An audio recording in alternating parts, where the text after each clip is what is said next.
ইয়্যাকা না'বুদু ওয়া ইয়্যাকা নাস্তাঈন। সূরা ফাতিহার মধ্যে নিজেদের অবস্থানটাকে জাহির করেন প্রতিদিন।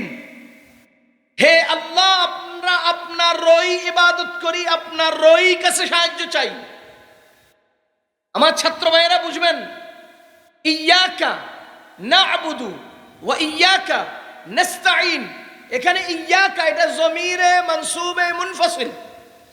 জমির মানসুবে মুনফাসিল মাফউলের ওই জমিরকে বলা হয় যা ফিল থেকে আলাদা ব্যবহার হয়। আর জমিরে মানসুবে মুনফাসিল ব্যবহার হওয়ার জন্য মূল শর্ত হলো সে ফিলের উপর মুকদ্দম হয়। আর এই ফিলের উপর মুকদ্দম জমিরে মানসুবে মুনফাসিল ব্যবহারের ফায়দা হলো সে ইনহিসারের ফায়দা দেয়। এই সব কিছু মিলাইয়া ইয়্যাকা না'বুদুর অর্থ কি দাঁড়ায়? হে আল্লাহ, আমরা শুধুমাত্র আপনার ইবাদত করি। ওয়া ইয়্যাকা নাস্তাঈন, হে আল্লাহ, আমরা একমাত্র আপনারই কাছে সাহায্য চাই। খোদার কসম, এরকম লোক আমরা চোখে দেখেছি যারা নামাজে দাঁড়ায় বলে ইয়্যাকা না'বুদু, আপনারই ইবাদত করি, ওয়া ইয়্যাকা নাস্তাঈন, আপনারই কাছে সাহায্য চাই। নামাজের সালাম ফিরাইয়া মসজিদের বাহিরের মাজারের সামনে দাঁড়ায় আব্বা আমার ছাত্র দে, সন্তান দে। নামাজে দাঁড়ায় আমি আপনার ইবাদত করি, আর বাইরে যায় পূজা করে আবার মাজারের। নামাজে দাঁড়ায় বলে আল্লাহ আমি আপনার কাছে সাহায্য চাই, বাইরে গিয়ে আবার মাজারের কাছে সাহায্য চায়। সে নামাজে দাঁড়িয়ে মিথ্যা কয়। সে কোথায় মিথ্যা বলে? আছে না এরকম লোক? অভাব নাই। এরা মতান্তরে সাধারণ মুসলমানদেরকে, সাধারণ জনগণকে এমন ভাবে মাথা মগজ ধোলাই করে যে এই লোকগুলো নরসিংদীর রায়পুরা থেকে ট্রাকে করে তার গরু আর ছাগল মাছ ভান্ডারে পাঠায় দেয়। কি মাথাটা ধোলাই করছে এবার বলেন?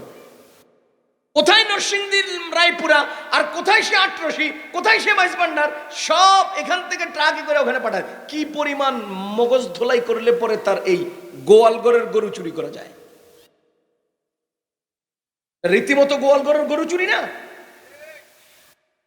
কিন্তু এই সাধারণ, আপনি মনে রাখবেন একটা কথা, খুব ভালো করে মনে রাখবেন, পৃথিবীতে যতগুলো ফিতনা আসছে সমস্ত ফিতনার আক্রমণের টার্গেট হলো আলেম সমাজ।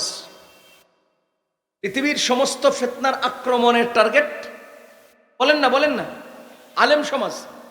আর পৃথিবীর সমস্ত ফিতনার আকর্ষণের টার্গেট হলো মূর্খ জাতি আর নারী জাতি। আকর্ষণের টার্গেট কারা? নারীরা আর মূর্খরা। আর আক্রমণের টার্গেট কারা? আলেমরা। আপনারা যারা পিছনের ইতিহাস সম্পর্কে জানেন, আদম আলাইহিস সালাম থেকে আমাদের নবীজি সাল্লাল্লাহু আলাইহি ওয়াসাল্লাম পর্যন্ত যত নবীগণ অতিবাহিত হয়েছেন,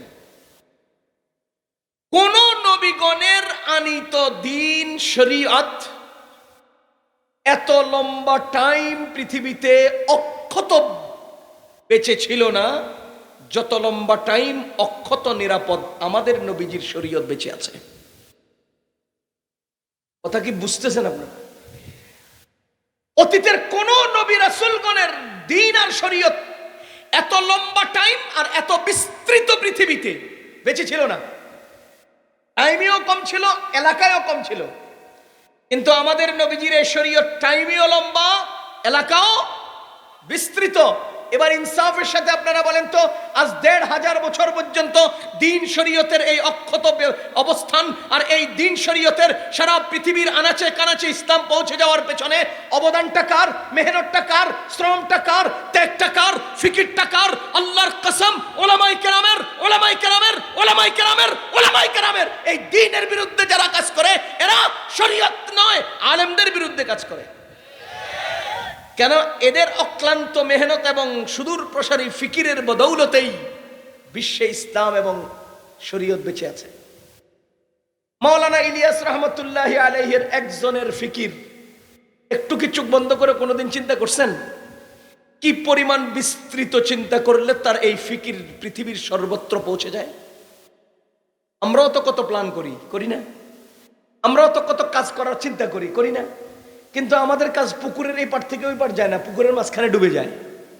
কিরে ভাই, আমাদের সমস্ত মেহনত আর ফিকির গুলো নদীর হেপার যায় না, নদীর মাঝখানে ডুবে যায়। আর মাওলানা ইলিয়াস রহমতুল্লাহ আলাইহি এমন কি মেহনত করেছেন, ফিকির করেছেন, যে আটলান্টিকও তাকে ডুবাইতে পারে নাই। আটলান্টিকেও সেই মেহনত ডুবে যায় নাই, আটলান্টিকের সেই পার চলে গেছে। বলেন তো তার মেহনতটা কেমন ছিল, ফিকিরটা কেমন ছিল। আর এর আগে আল্লামা কাসেম নানুতুবি রহমতুল্লাহ আলাইহি মাত্র 49 বছর বয়সে ইন্তেকাল করেন। ইংরেজি বর্ষে 49 আর আরবি বর্ষে 48। এই অল্প বয়সে যিনি ইন্তেকাল করেন, তিনি ইমামুজ জামান হলেন কিভাবে? এত বিশাল বিস্তৃত মেহনত আর ফিকির তিনি কি করলেন, যে তার একজনের মেহনতে কোটি কোটি কোটি কোটি কোটি কোটি হাফেজ আলেম দুনিয়াতে বিচরণ করছে। তাইলে বুঝা গেল এত সব অবদানের পেছনের মূল মেহনত ওলামায়ে কেরামের। এই ওলামায়ে কেরামের মেহনত থাকার কারণে ওলামায়ে কেরাম থেকে জনগণকে বিচ্ছিন্ন করার সমস্ত চক্রান্ত, সমস্ত বাতিলরা সব সময় করে যাচ্ছে। আচ্ছা বলেন তো, বর্তমান বাংলাদেশে সরকার আছে না? বলেন না, সরকার তো তার ক্ষমতা দিয়ে বহু কিছু করতে পারে। সরকার তার ক্ষমতা দিয়ে বহু কিছু করতে পারে, কিন্তু ওনারা তাদের ক্ষমতা দিয়ে বহু কিছু প্রদর্শন না করে, ক্ষমতা দিয়ে সবকিছু কবজা না করে, মানুষকে আলেম বিমুখ করার মেহনত কেন করে আগে? কিরে ভাই, মানুষকে আলেম বিমুখ করার চিন্তা কেন করে? আল্লামা আহমদ শফী সাহেব রহমতুল্লাহি আলাইহি যখন বাংলাদেশের জনগণকে ঐক্যবদ্ধ করে নবীজির ইজ্জত সম্মানে আক্রমণকারীদের বিচার দাবি করলেন, মানুষ স্বতঃস্ফূর্ত ঢাকায় অবস্থান করলো, একটা ঐতিহাসিক ইতিহাস রচিত হলো। তখন দেশের প্রধানমন্ত্রী পর্যন্ত আহমদ শফী সাহেবের পূর্ণ জীবনী ইতিহাসে কোন দোষ ত্রুটি খুঁজে না পাইয়া কোন গ্রাম্য অঞ্চলে মহিলাদেরকে তেঁতুলের সাথে তুলনা করেছে, সেটাকে নিয়ে আর চর্চা শুরু করলো।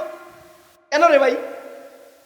এর মূল কারণ হলো, যেই জনগণ আহমদ শফী মুখী হচ্ছে, সেই জনগণকে আহমদ শফী বিমুখ করতে হবে। করার কোনো অজুহাত নাই, করার কোনো ওজা পাওয়া যাচ্ছে না।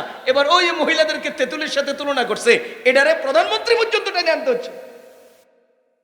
বুঝি নাই তো, কোনো কথা বলার তো জায়গা নাই তো, একটা তো পাইছি।